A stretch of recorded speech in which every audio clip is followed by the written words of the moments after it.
Hello, everybody. It is Thursday, September 8th. It is noon o'clock, 12 p.m. Mountain, and it is time for another weekly real estate update. We called this one the interest rate hike edition.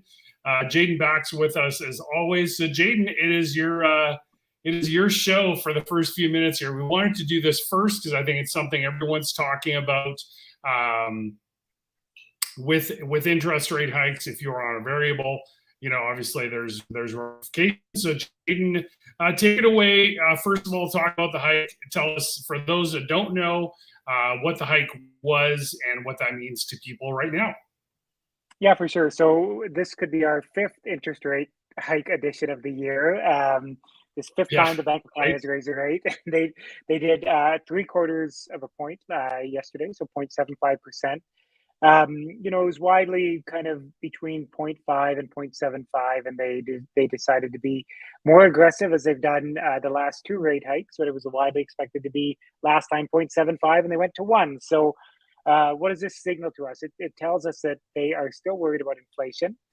And what they're worried about is inflation becoming entrenched in a way that Canadians get used to paying $2 for a liter of gas. They're worried about these prices setting in and becoming something that is part of our national consciousness, and so they are being incredibly aggressive to fight that. And so they've now moved past what they would consider a neutral overnight rate that doesn't really affect the economy in either way to a kind of a more negative way. Um, I think they know that they're pushing us into a recession for 2023. But what the bank is trying to do is push us into a recession that will be just a slight recession, what they're calling a soft landing. And we've got to a point now where we are there's mixed opinion among the experts. Some people are saying that this is the last one of this cycle, and this should have the effect that they're hoping for, which will be an early 2023 recession that we quickly come out of. And other people are saying that there's the possibility of maybe another half point rise before the end of the year. And so we've basically gone from a 0.25% overnight rate to a 3.5% overnight rate in about 8 months.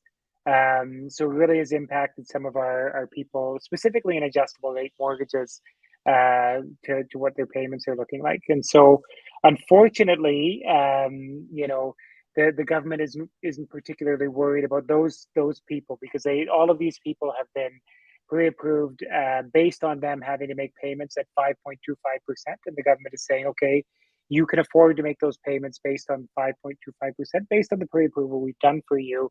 We're going to keep hammering this out and hit inflation as hard as we can. And so, with all of those numbers that we've thrown out, what does it actually mean for you? So Right.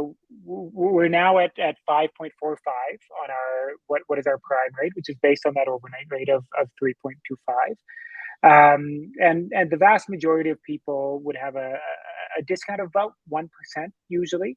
So you're looking at about 4.45% interest rate when you were looking at 1.2 8 months ago. So those are tough numbers to come to terms with. When you look at these numbers, this is the first time in a very, very long time, the first time in my career that I've ever seen variable rate be above the fixed rate. It Hmm. is kind of a phenomenal thing that doesn't happen. And I'm getting a lot of people that are scared by this, and of course you're scared that there's no end in sight. My message to you today is that if we're not at the end, we're very near to it, and that there will be relief in the coming years. Like, if you're in a 5 year, now is not the time to lock into a 4.44, which is kind of near peak. We're about a half point off, or 3/4 of a point off what the peak was on fixed. And get yourself into that for the next 5 years. That is, I know it's tough. It's tough to ride this wave, but you can't let yourself get pushed into a panic decision that will affect the next 5 years for something that really should only affect us for the next 6 months. Right. I saw a great post this morning on Facebook. I'm just going to bring this up because I think it's a great idea. If you are bumping up against your monthly budget as a family, maybe there's some things you can cut back on because, as Jayden just mentioned, if you can ride it out, that is always the best option, as opposed to locking into something you're going to regret in what, less than a year, Jayden? My opinion would be that in less than a year, yeah, I think 8 to 12 months down the road, you would very much regret it. Yeah. Yeah. And just so everyone knows, what I do is I look at my costs and I go, okay, well, where can I cut? One of my biggest ones, ironically, and I don't mean to lighten the mood here, was cable. So we got the cord, and we're probably $100 to $150 a month less because we had all these subscriptions. And when I looked at that, I was like, well, I'm still going to keep the Netflixes and the Amazon Primes. So why don't I just go to, Stack TV or something like that? So there are a lot of ways when you really look at your budget as a family that you can do that. So just would encourage you to do that. So Jayden, any final thoughts before we move on to our real estate stats? Yeah, well, I'm going to send you that Financial Post article again. It just really shows there is a cycle that happens in these kind of uncertain economic times, and it has happened repeatedly in Canada. And it's a large spike followed by a large fall back towards the mean. I'm going to send that, and Mark can put that up in the chat, or I can put it in the chat now. Just important for people to know that we are not heading to this is not the 1980s. We're not heading towards 18%. We have an economy that would not support that anymore. So just please be patient, ride it out. And for anybody who is really on the verge of locking into that fix, please give me a call. And I'm happy, if you're a client of mine or not, I'm very happy to talk to you about kind of what your strategy for the next 8 months can be. Okay. I'm going to I'm going to copy it right here. This will show up. We are actually live on both my business Facebook page, personal Facebook page, YouTube, and LinkedIn for the first time. So I'm not sure where this will show up, but I am going to post it, and we'll just have to see where it shows up on those different sources. So, all right. So let's get back to the stats. I did want to have Jayden address this right off the bat because I think it's super important, especially if you're in a variable rate mortgage. Your numbers, your monthly budget is going to be affected. So not surprisingly, we had a dip in sales last week leading into Labor Day. It was the last week of summer vacation for some people. So we can see the dip there in solds at 201. Our new listings kind of, are in that same vein that we've had well under 300 here in the month of August and into September. Sales to new listing ratio dipped to 81%. Days on market actually was higher, and so we did not update that. We'll see that when we look back at last year at the same time. It actually jumped up to 40. 251 price reduction. So again, we've been sticking in that 250 to 267 range really for the most of summer. Detached listings dipping below 2,000 for the first time in a long time. And again, these are active, don't include pending sales. And our total active listings jumped up 5 listings to 4,066. So now, when we look back at last year at the same time, total sales down 13%. So, that's, what is that, 57 deals less. So a little bit there. New listings still below last year in terms of our weeklies. And then our total active listings, which does include pending sales, still down 20% year over year. But we're starting to see that number creep, right? It was 22%, and then it's 21, then 20, so we're seeing the number creep down very, very slowly. Obviously, it's going to take time for that number to reach to where we were last year. Pendings always, they're always very, very high week over or year over year. And then you can see that days on market there at 40, which is definitely a bump up from anything we've seen in recent memory. But I'm really curious to see what the days on market is when we do this in 7 days. We've gotten through our last kind of weekend of summer. So let's go to 2022 August. And, definitely it's super interesting, right? Like at our business networking group, BNI, last night, I was talking about these stats and how our sales were down not even a percentage point year over year, right? So the last couple of months, last few weeks, really, we've been talking about don't listen to national media when they say the sky is falling, because it really isn't, I don't think, because we continue to have job growth, we continue to have job creation, and net migration into Calgary in particular. So that's why there's still demand, right?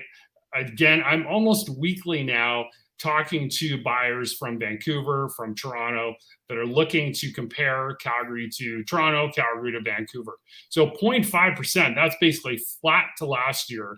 And our new listings were down 3.7%. Inventory still down in the month of August, 21.2.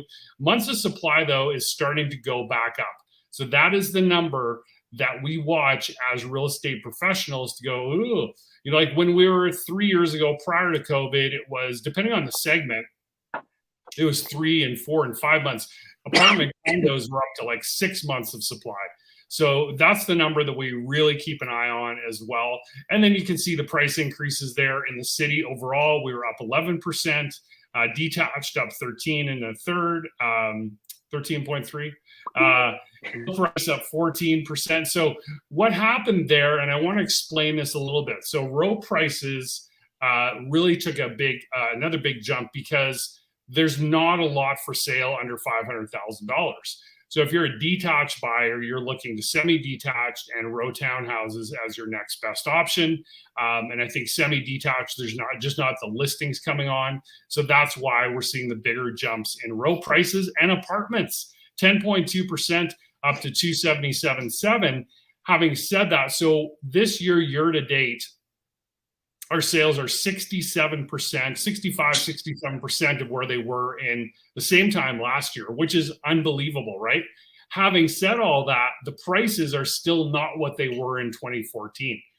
So, so it's a good news, bad news thing. So that's good that activity is up in apartment condos, but our prices are still not what they were in 2014. So that kind of wraps it up. We're wrapping it up on the real estate side today. So let's just kind of do a quick wrap up here on the real estate side. What does this all mean to you? If you're on the buying side, I think, it's really the same story we've been doing since probably the beginning of summer.